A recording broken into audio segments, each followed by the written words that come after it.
Soc à vitre, le spécialiste de la menuiserie en aluminium, des volets roulants, des vitres et des rideaux métalliques, vous présente un café sans fotoana rehetra ny sardine Annie. Sardine Annie, tsara tsiro, mora ampiasaina, mora vidy. Sardine Annie, manolotra anao ny Vaovao. Vao shampoing, s'il vous plaît.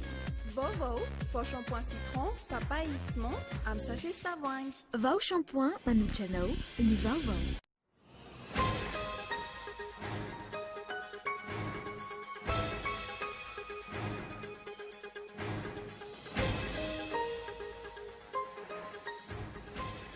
Mbola manjavozavo ny fomba hitondrana ny fampihavana-pirenena treto tsy mbola azo tanterahana atoato ny tsoakevitra ny vokomaly ho ny justice pe fekevitra avy amin'ny 4f dia ny fekekeloka fibebahana fahamarinana ary fampihavanana ankilany ny aiky kosa ny avy amin'ny ankolafy ravalomanana fa vahaolana ara-politika ihany ny famohana ny filoto aloha ravalomanana fa tsy vahaolana ho an'ny firenena.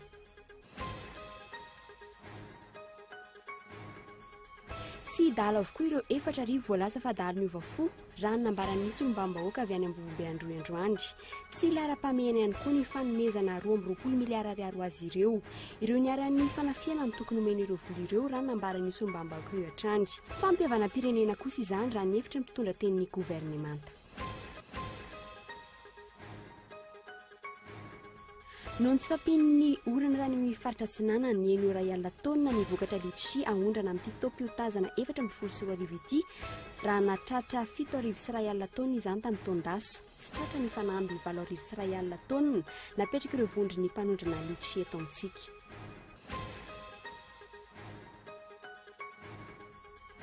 Trano 5 no indray voatafika ny jiolahy teny Ambomamorito sy ampita-tafika Maly, jiolahy 5 rongo-basy sy fitaovam-piadiana mahery-vaika no fantatra fa nahavita ireo fanafiana rehetra ireo nanomboka tamin'ny 2 ora hatramin'ny 3 ora sasany maraina. Antapitrisany maro ny entana very tamin'ireo toerana 5 ireo tsy nisy ny ainana fohy.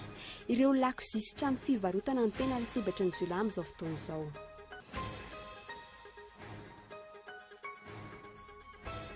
Farany dingana lehibe no nirsony Burkina Faso voatendry lehibe ny tetezamita Michel Kafando ministry ny rarambahiny teo aloha.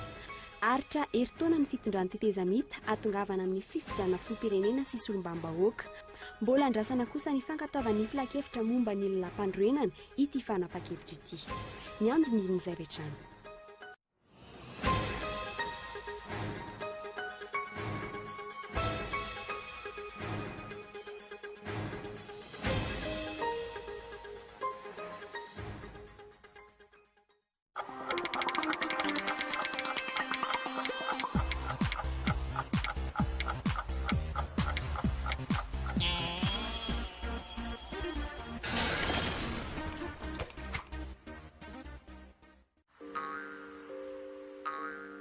Titanane.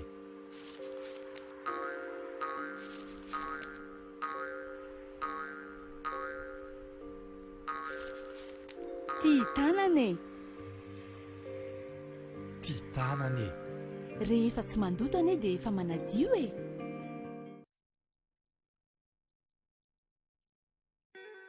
Soc à vitre en Outapenac, menuiserie en aluminium,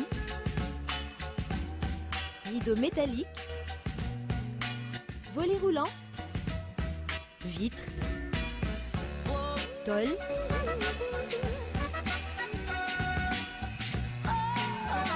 Soc à vitre en Outapenac, 020 22 682 28, 033 11 256 63, Soc à vitre en Outapenac. Très sincèrement à votre service. 12 ans déjà. Université privée habilitée par l'État vous propose filière informatique de gestion, multimédia et communication, management des affaires, management du BTP. Diplôme Bac plus 2 à Bac plus 5. Offre spéciale. GSI TOS, droit 0 arrière, écolage 40 000 arrière. Inscription ouverte au GSI TOS 033 84 160 56. Au GSI Antananarivo 034 60 543 90. GSI Analake 033 12 606 92.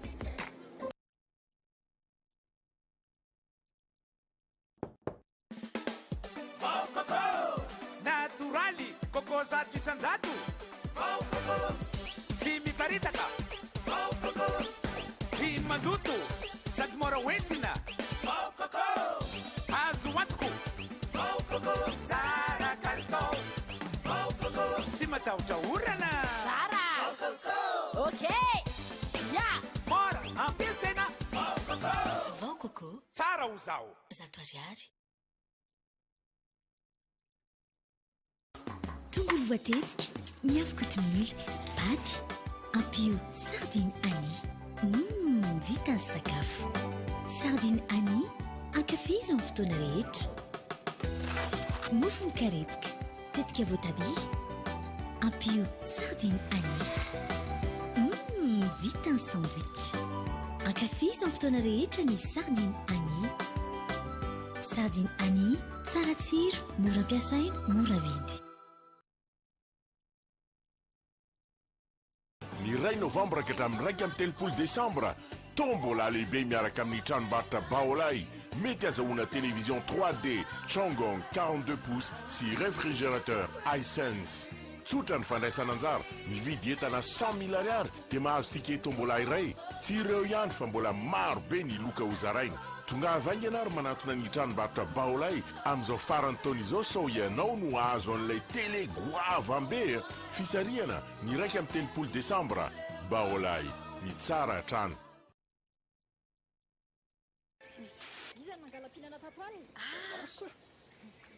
Ahoana zay? Kolo TV vejerenao io? Iaia. Ako zany nany Antananarivo ihany ange io mandeha. Ka efa izy io. Ma TV, TV plus, viva ko! Azany sary zany ianao tao tena qualité. Numérique, taloha TV ihany hitanao tao.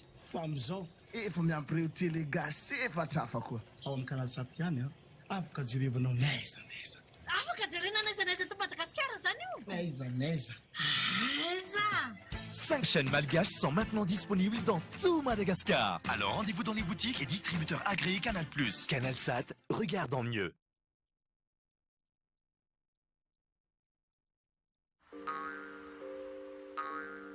Titanane.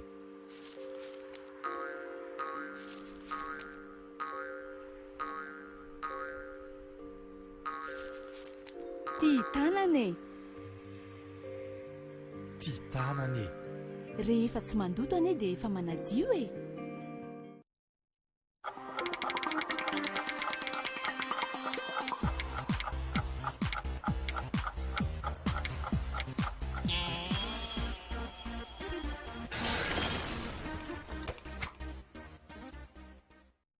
Ankafaliana trano tomboky lasy tomboky vavy ny tsy dina ny tokantrano amin'izao takarivo izao miarabana manokana ireo mpanaraka ny fampalam-baovao ny Kolo TV amin'ny alalan'ny fahitalavitra DSTV any amin'ny faritra Antsirana no ihany koa ireo mpanaraka ny fampalam-baovao amin'ny fahitalavitra FMA any amin'ny faritra Toamasina Manasanao ary anaraka ny vaovao hatramin'ny farany. Eo amin'ny pejy politika avy hatrany foteraka ve ny fampihavanam-pirenena sasanatria ho faty ankaranany mandroso efa misy taramasoandro miposaka ho an'ny tanora sy ny firenena ve tazana manangasanga kehitriny taoriny ny fiara mivavaka omaly ina no avy mamirapiratra azon'ny mpanao politika zokony ampanantenana ny taranaka kehitriny santa sy ny taranaka ho avy matoa andahatsoratra hoetiny enikatsa rakoto manantsoa. Resy lahatra ny rehetra fa lalana mila izorana ny atao hoe fampihavanam-pirenena. Io ombonana io tsy ombonana kosa ny famaritana izany fampihavanana ny mpanao politika ve kanefa ny fahatram-bahoaka mitohy mitaiza ny fotom-pisaina ny taranaka kehitriny hatrany. Fampihavanana ireo filoha efa nitondra ve kanefa ambaratra ny hatrany fa ny tanora no ho avy ny firenena. Volana vitsivitsy izay lasa resaka matevina ny hoe fampihavanam-pirenena. Misongadina kosa fa ny fampihavanam-pirenena resahana kehitriny dia toy ny apetraka ho eo antrotroany ireo mpanao politika zokony. Mametra mpanontaniana ny olon-tsotra mpanara-baovao. Ho avin'ny Madagasikara tahaka ny ahoana no mbola apetraka eo ampelantanany Amiraly Ratsiraka izay efa ray aman-dreny be 7 taona ary efa nitondra nandritra ny 12 taona teto amin'ny firenena. Ho avin'ny Madagasikara tahaka ny ahoana ihany koa no mbola azo apetraka eo ampofoan'ny Profesora Zafy Albert izay efa ray aman-dreny be ary efa 7 taona kehitriny ary efa filoham-pirenena nandritra ny 9 taona ihany koa. Tahaka izany ihany koa ny Prime Ministre Kolo Roger izay Prime Ministre mitondra ankehitriny saingy efa 7 taona. Ankehitriny toy ny miverina ny Maputo tamin'ny taona 20 ny fandaminana ny raharaha-pirenena. Toy ny manamafy izany ny fandalovan'ny SADC sy ny fitetezan'izy ireo mpanao politika efa voki-taona sy lehibe na mouvance tamin'ny fandalovany teto Madagasikara ny herinandro lasa teo. Tsy tokony ho hevitra sy torolalana ary fakana hevitra ve ireo ray aman-dreny be efa nitondra teto amin'ny firenena ireo ankehitriny. Mety ho isan'ny antony tsy nahatongavan'ny filoham-pirenena Hery Rajaonarimampianina tetsy Mahamasina omaly ve izany. Momba ny filohan'ny teteza mita teo aloha Andry Rajoelina, re androany tamin'ny loharano Vaovao akaiky n'ity filoha teo aloha ity fa tsy voalohany ny fifandraisan-tanana tahaka ireny, saingy tsy nampiova ny fomba fijeriny ireo mpanao politika efa vokiandro izany. Ho an'ireo mpomban-dravalo manana marika indray, dia tahaka ny mitsapatsapa fotsiny izy ireo, fa ny fietsika aloha hatreto dia tsy mbola mivonina ny roso amin'izany fampihavana-pirenena izany, ary mbola maro ny kajy politika iverinany eo amin'ny fitondrana raha ny zava-misy. Profin'izany ny filazan'ireo mpanaradia azy ny iverenan'izy ireo eny an-dalambe. Fanontaniana petraky ny mpanara-baovao ihany koa ny hoe fangahy ireo mpanao politika hatramin'izay no mbola hiantoka ny hoavin'ny Madagasikara. Izy ireo ve no mbola hitondra ka mila ampihavanana? Sao dia torohevitra sy torolalana ny tokony asongadin'izy ireo ao anatin'ny fampihavanana. Sao dia tokony fametrahana ny fitoviana lentany amin'ny faritra rehetra no tokony ataon'ny filoha Hery Rajaonarimampianina mba tena hahatanteraka ary hahazo hotsapain-tanana ny fampihavanana. Aiza ny toeran'ireo hery politika taty aoriana nefa manana ny lanjany eo anivon'ny tontolo politika ankehitriny. Raha ireo efa nitondra hatramin'izay no hametrahana ny hoavin'ny Madagasikara, inona no tena azo ny taranaka ankehitriny andrandraina afaka 10, 20 na 30 taona? Inona ny tanjona amin'ny fampihavana-pirenena lazaina ankehitriny manoloana izany? Tsy ho faty-akarana ny sahady ve sanatria ity fampihavanana ity? Fampihavanam-pirenena mbola manjavozavo ny fomba hitondrana azy, tsy mbola ho atoato no azo mitanterahana ireny tsoakevitra nivoaka omaly ireny, hoy ny avy eo anivon'ny Justice EP ny vohitra nandritra ny fiara-mivavaka omaly tetsy Mahamasina ny hoe 4 fa dia ny fekekeloka fibebahana, fanamarinana ary ny fampihavanana tamin'ny hetsika nataon'ny FFKM. Ny aiko kosa ny avy amin'ny ankolafy Ravalomanana fa vahaolana ara-politika ihany ny famoahana ny filoha teo aloha Ravalomanana fa tsy vahaolana ho an'ny firenena. Herinirina Rabary. Lalao Ravalomanana irery ihany tsy nanaiky naneo hevitra tamin'ireo mpanao politika tonga nanatrika ny fitoam-pivavahana omaly teny Mahamasina izay nilazan'ny FFKM fa efa tafiditra ao anatin'ny fampihavana-pirenena. Mazava fa mbola mitandrina ny tim, mbola sous résidence surveillée ny mpitarika azy ireo, tsy misy resaka ny momba azy, tsy misy toyany ihany koa ny raharaha-pitsarana. Matsapy izy ireo fa singa iray ao amin'ny olana maro mbola mila vahana ny mahakasika ny Ravalomanana marika. Ny fampihavanana ho an'ireo lay mpisehatra ara-politika dia tsy maintsy ampiona ny rehetra ihany ao anatin'izay lay fampihavanana ataon'ny FFKM izay, ka tsy ny hoe ny fivoahan'ny filoha Ravalomanana avy any Dego ka aty Antananarivo ihany, tsy hoe izay ihany, fa le tena fampidiniana mihitsy fampiresahana izay ny zava-dehibe ao anatiny, fifamelan-keloka ary indrindra ny fibanjinana amina maso iray, maso tokana ao anatin'ny fihavanana izay manaraka ny fijerin'ny fiangonana, satria ny fiangonana no manao an'izay fampihavanana izay. Fiaken-keloka, fibebahana, fahamarinana ary fampihavanana, ireo ny toromarika avy amin'ny FFKM matongavana any amin'ny fampihavana-pirenena. Tsy mbola fantatra mazava kosa nefa ny hoe inona no eloka hoeken'ireo mpanao politika, ahoana ny fomba anaovana izany, anaiky anao izany ihany koa ve izy ireo. Tsy mbola nisy ny aiky ho nanao ny tsy nety teto amin'ny firenena avokoa izay mpitondra ny fandimby teto hatramin'ny nisian'ny etsy-bahoaka ny taona 2017 hatramin'ny 2020 farany teo. Tsy mbola ho atoato no hatongavana amin'izany raha ny hevitry ny Justice EP. Tsikelikely no ahitantsika an'izay valiny mazava izay, fa mila faharetana izay ary tena mila fanetretena, izany hoe mila fiaikenana tsy Andriamanitra hoe bitika sy madinika aho, ary izay fanetretena izay tena takina amintsika tsara avy, satria araka ny tenin'ny bokyn'ny oabolana izay hoe manohitra mpiavinavinaandriamanitra fa manolotra fahasoavana kosa andro le mahery tena ompony, ary tsikila hoe raha samy tondraka ihany ny rano, ny tendrombohitra ny avoana andalovan'ny rano fotsiny ihany, fa ny tany lemaka ny lembalemba lasa tany lonaka satria hitoeran'ny rano maharitra. Conférence au sommet ve fanonerana ireo niarambona ave sy ankekeloka imasom-bahoaka ave fisotrondronono politika ave mbola tantara mitoyny momba ity resaka fampiavanam-pirenena ity tsy voazao ihany koa no nisy etsika tahaka izao izay nahitana fifandraisan-tanan'ireo filoha teo aloha sy ny mpanao politika saingy tsy mbola nisy nahitam-bokany aloha hatreto efa tonga hatrany Addis Abeba, Pretoria, Maputo, Seychelles sy ny sisa efa nisy ihany koa ny natao teto an-toerana toy izay hita tetsy amin'ny CCI vato intsakilany ihany koa ny FFM izay anokanana vola hatrany amin'ny 10 miliara ariary ao amin'ny teti-bolam-panjakana nefa tsy mbola hita izay asa mivaingana hatreto io hariva io ihany koa dia mbola nanatanteraka fivoriana tetsy amin'ny ekara faravohitra indray ny avy amin'ny FFKM momba ity fampiavanam-pirenena ity hatrany andrasana izay ho votoatin'izany. Mbola mahakasika ny fiainam-pirenena izay hatrany mbola mahatoky ny lanjany eo amin'ny antenimieram-pirenena ave ny Prime Ministre Kolo taoriany ilay raharaha motion de censure namavay teny amin'ny ity androm-panjakana ity tamin'izao fiatomboany fivoriana ara-potoana faharoa izao dia miantsy ny anaovan'ny Prime Ministre fangataham-pitokisana indray ireo solombavambahoaka avy amin'ny mapary ireto farany izay fanangona sy ny maromaro tamin'ilay raharaha motion de censure fantatra ihany koa fa miverina eo mbola tabatry ny mahazo indray ankehitriny fahalonan'ny mpikambana eo anivon'ny gouvernemanta. Eriny narabary hatrany.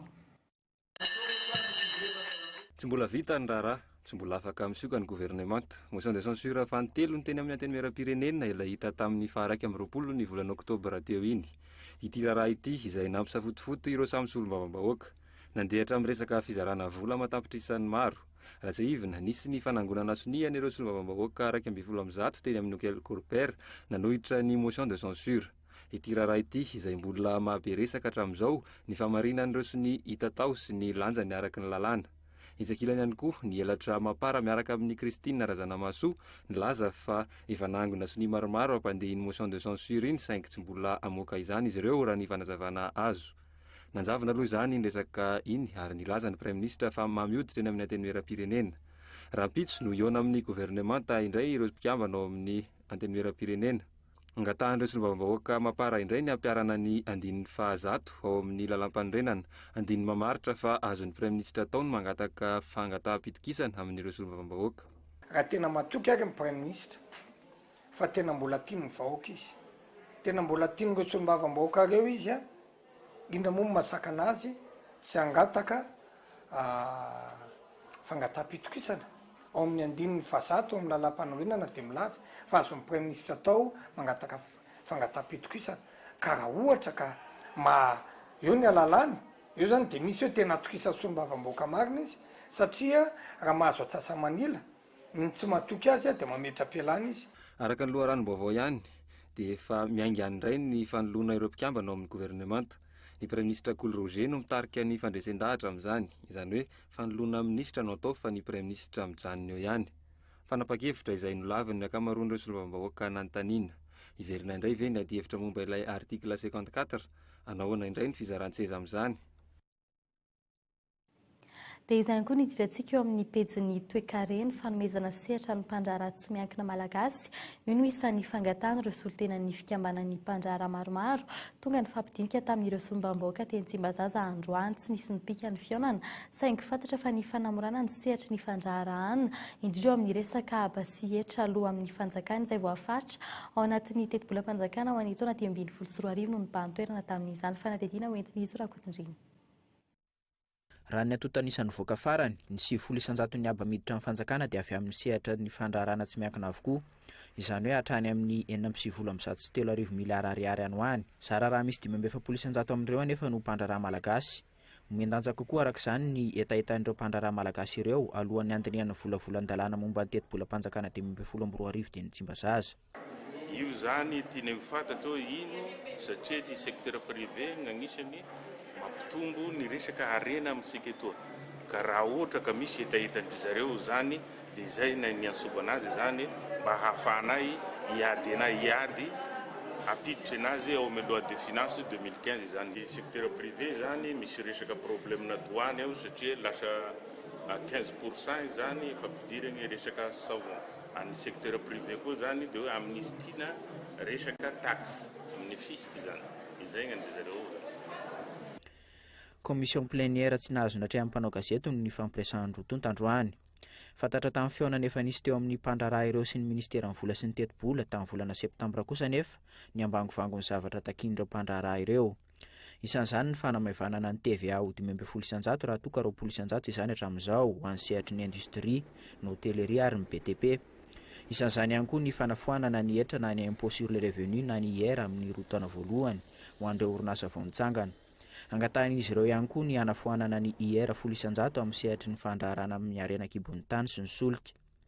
Isan'ny voaresaka ihany koa ny fanamavanana na ny fanesorana ny aba sy ny aba-tseranana amin'ny karazana fitaovana sy akora fampiasa eo amin'ny fananganana na amin'ny BTP. Raha ny tontolo fandrarana eto aloha zao dia mbola be dia be mihitsy ny olany, tsy mbola tena andohalitra tanteraka mihitsy ny fandrarana, ny orinasa sy ny fandrarana amin'ny ankapobeny. Fa fanaraka izay mpandrarà siry zareo amin'ny eto amin'ny anteny meram-pirenena hoe tokony hisy zany structure ahafahana miara miresaka sy mifanakalo hevitra matetika efa ho avy resaka loi de finance foana ary zareo zay vao anna fa mandava taona zany dia hisy foana zay serasera sy structure ahafahana mifanakalo hevitra zay. Fivondronana mpandrarà maro no tonga nanatrika ity fiaonana ity toy ny Vivpama, ny SIM, ny GEM sy ny maro hafa. Hatreto aloha tsy mbola nisy ny zavatra tapaka, mbola miandry ny fiaonan'ny solombavambaoka sy ny gouvernement rapitso ny anaovana tatitra momba izany.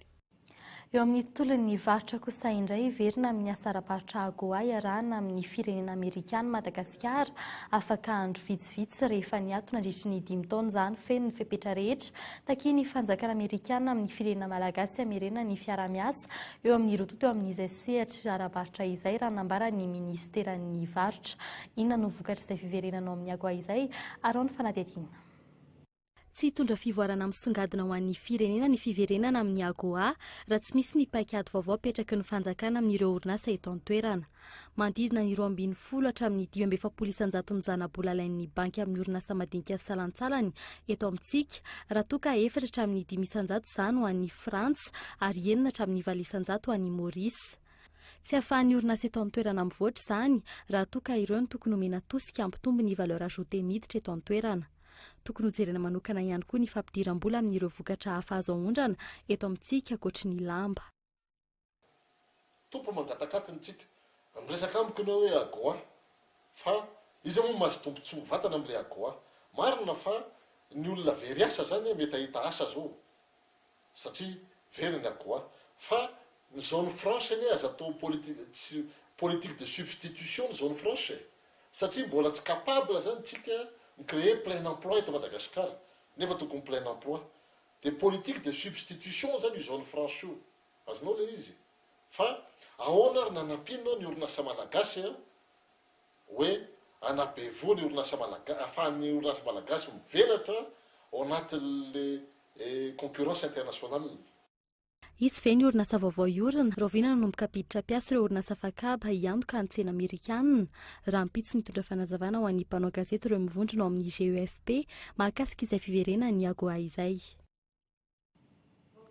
Fa eo amin'ny lafin'ny fandriampahalemana kosa indray mbola misy fanafian-dahalo sy halatromby any amin'ny faritra Atsimon'ny Nosy ankehitriny tsy dahalo avokoa ireo efatra arivo voalazan'ireo député iray lany-tany Atsimo vola 2.20 miliara ariary ho an'ireo dahalon'ny lavolefona tsy lara-pahamiana ho an'ny firenena izany raha tsy resaka fa tsy ny zava-misy ao Ambovimbe ankehitriny isan'ny miandry fanampiana nefa din'ny fanjakana ireo niara-ny fanafian-dahalo mahery vaika teo aloha ireny fanadihadiana. Tsy dalo avokoa ireo olona efatra arivo voalaza faniova fo sy ny lavolefona tamin'ny herinandro teo raha ny fanangonam-baovao nataonay. Mponina naverina tamin'ireo toerana any aviny tamin'ny resaka dahalo tao an-drano-dambo ny ankabeazan'izy ireny raha ny nambaran'ny solombavambahoaka Henri Jean Michel vao vita tany Ambovimbe androany. Mbola misy ny asan-dahalo any Atsimo hatramin'izao. Hatahoana ireto olona victime, olona tsaboina, ny vonoina, nalaina ny ombony, ndorona ny tranony, ny fananana robaina, ahoana ny fijeren'ny fanjakana reny olona reny. Ny dahalo indray ve zany no handanian'ny fanjakana vola 22 milliards d'ariary ny hanaovana réinsertion azy fa ahoana ny programme an'ireto olona victime reto.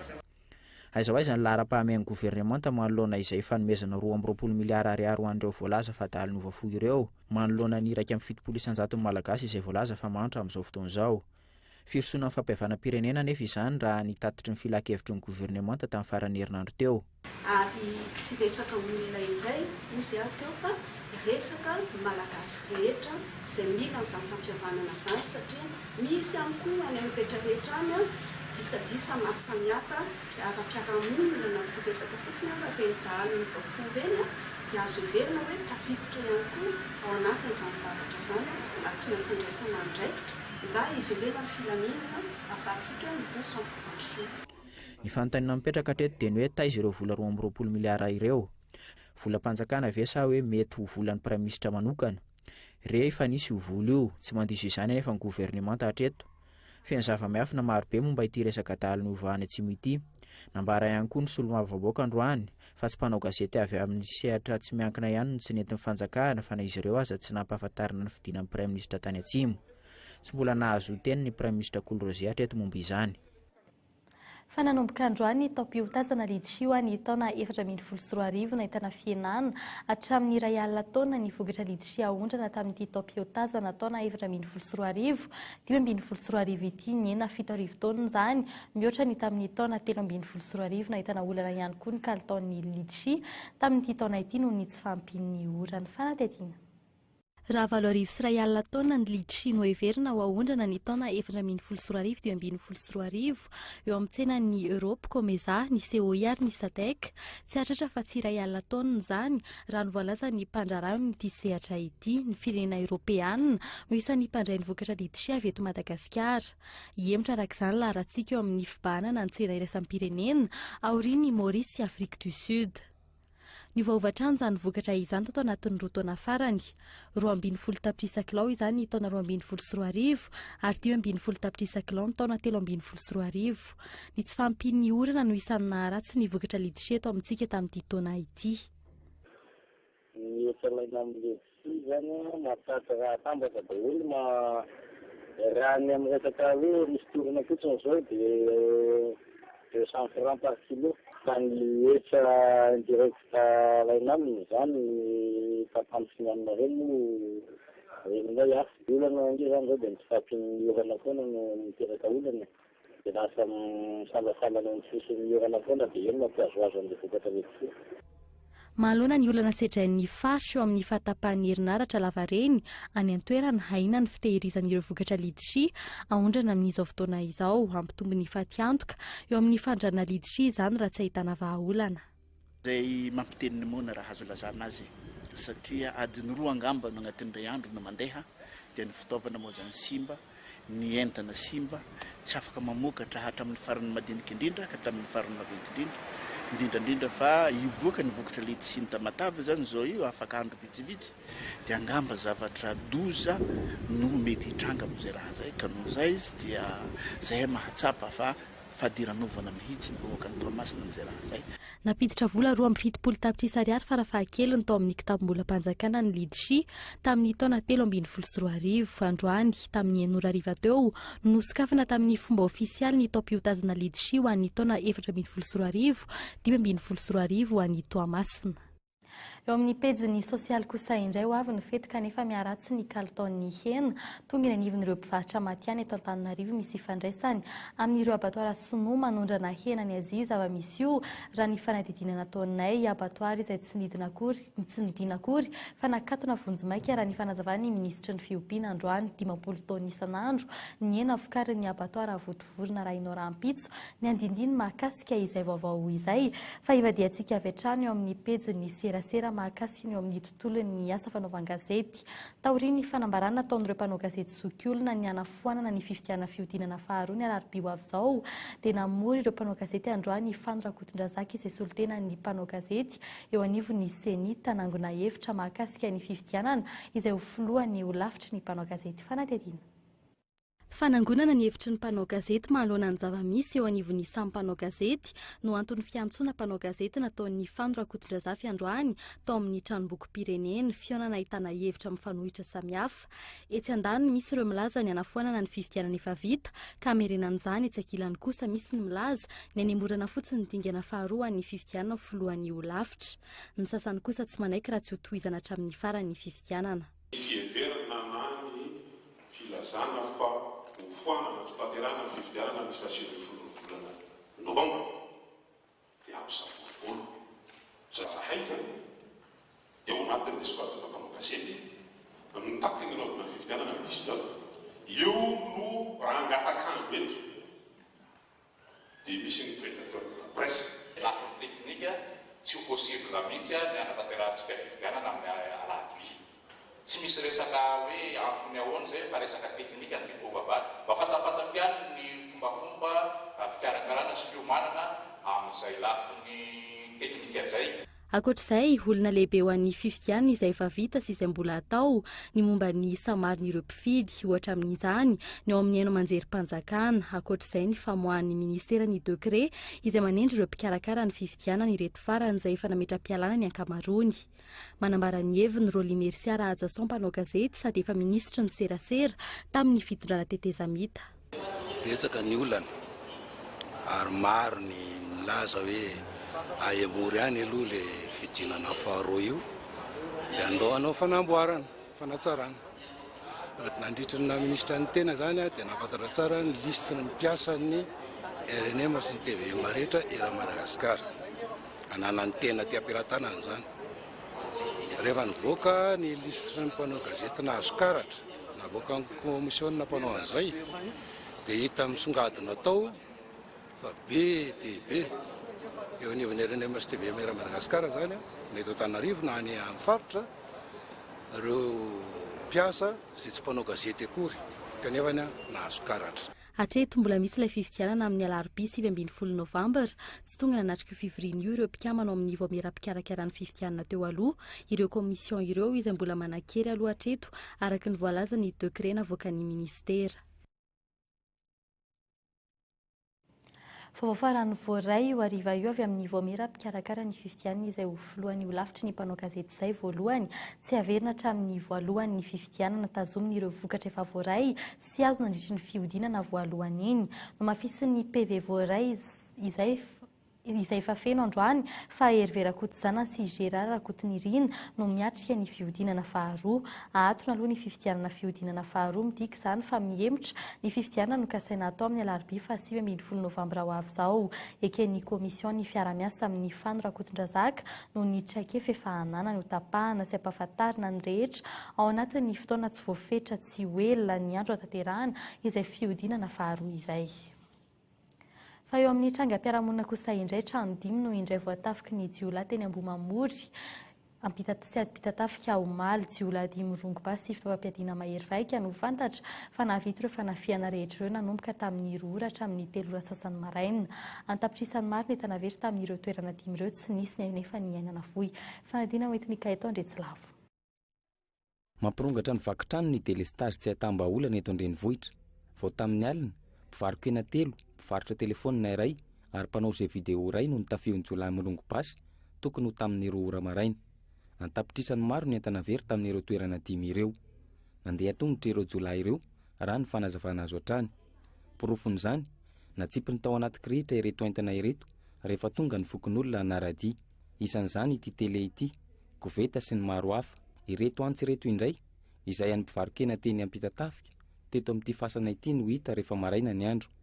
Na izany aza tsy nisy ny ainana fohy. Ity lehilahy ity zao nafatony teo ambony fandriana mialohan'ny nitaterany entana tao an-tranony. Tele anankitelo dia console telo dia manety teo amin'ny 10 teo dia disque dur anankiroa dia flasy iray.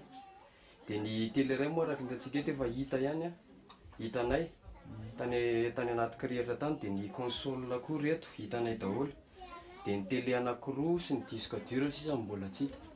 Misy tsena mpivarotra henan-kisoa itsakay kely itsy dia mpivarotra telefôny regny dia ohatrohatra ny mpivarokena dia zany mpivarokena izy raha 2 3 4 zany teo amin'ny 4 zany.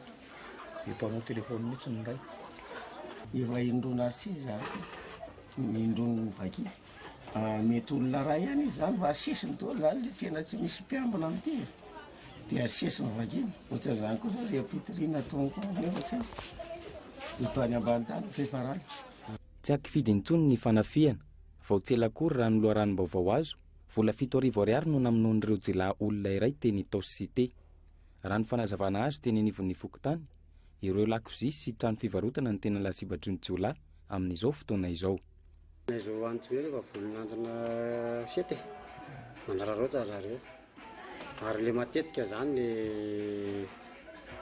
ina moa ty le filazan'le vakitsahany ina moa ty le alabotsy le alabotsy matetika vilany any an-dako presque lakozia daholo eny any matetika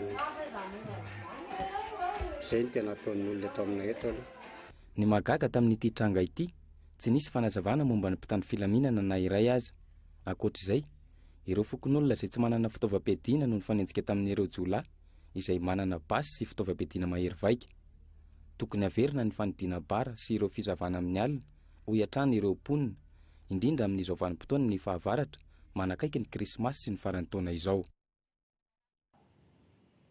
Eo amin'ny maresaka avy any ivelany dingana lehibe no nirisoa ny Burkina Faso voatendro lehibe ny tetezamity Michel Kafando ministry ny raharaham-bahiny teo aloha aritreritaona ny fitondrany atongavana amin'ny fifidianana filoam-pirenena sy solombavambahoaka mbola andrasana kosa ny fankatoavana ny filan-kevitra momba ny lalam-panorenana fanadino amin'ny sarin'ny France 24. Tapa-bolana mahery taoriny anjerany fitondrany Blaise Compaoré nivoaka ny anaran'ny lehibe ny tetezamita ekeny rehetra. Michel Kafando efa masivo Burkinabe no hitarika ny tetezamita hirosoana amin'ny famerenana ny demokrasia any an-toerana. Sarotra ny asa mbola miandry ity lehibe ny tetezamita ity.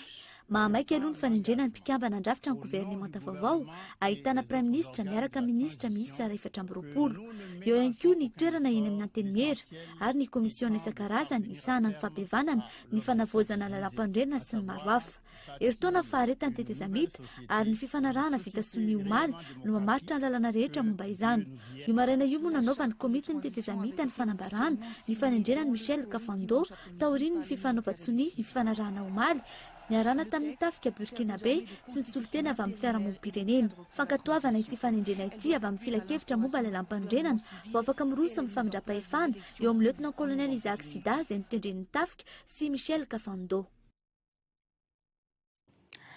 Tsy mbola mazava hatreto ny fomba nitaterana ny fampihavanam-pirenena raha ny hevitry ny mpanaramaso ny fiainam-pirenena eo anivo ny fiangonana katolika Justice EP nomeny prime ministra Kolo 220 ariary eo dahalo voalaza fa ny lavolefona mangataka ny hanomezana sehatra ny mpandraharaha tsy miankina malagasy ny solotena ny fikambanana mpandraharaha maromaro tonga ny fampidinika tamin'ireo sombam-bahoaka teny Tsibazaza androany nahitana olana kosa ny kalitaony leadership tamin'ity taona ity noho ny tsy fampin'ny orana ary farany iamafoko ny manomboka eto an'ny fifanan-kirana kalazana ny Christmas Carols izay karakarain'ny Kolo TV FM mpifanenina 20 manomboka eto no hiatrika ny fifantenina mandritry ny iray volana isy ny fiofana izay hoarahin'izy ireo ho antsika mpijery sy mpanaraka ny fandaharana kosa isan'andro manomboka androany nanarahinao ny fivoarany fananana Carols eto amin'ny fahitalavitry ny Kolo TV aoriany ny fampalam-baovao amin'ny teny frantsay.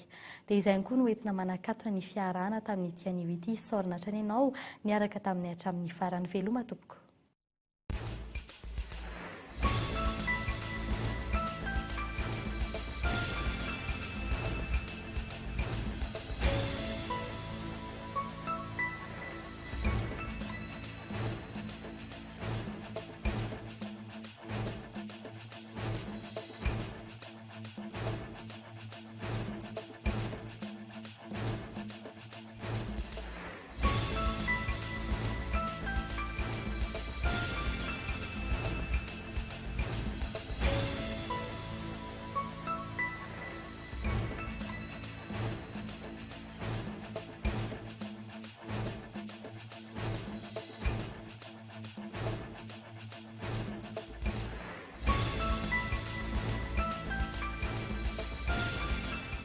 Vao shampoing, si vous le faites. Vaovao, vao shampoing citron, papaye, ciment, amin'ny sachet tavoahangy. Ny fampahalalam-baovao ny Kolo TV dia niarahanao tamin'ny Vao shampoing. Ankafizy amin'ny fotoana rehetra ny sardine Annie. Sardine Annie, tsara tsiro, mora ampiasaina, mora vidy. fampalalam-bavony Kolo TV veneranao tamin'ny sardinany. C'était les infos du soir avec Soca Vitre.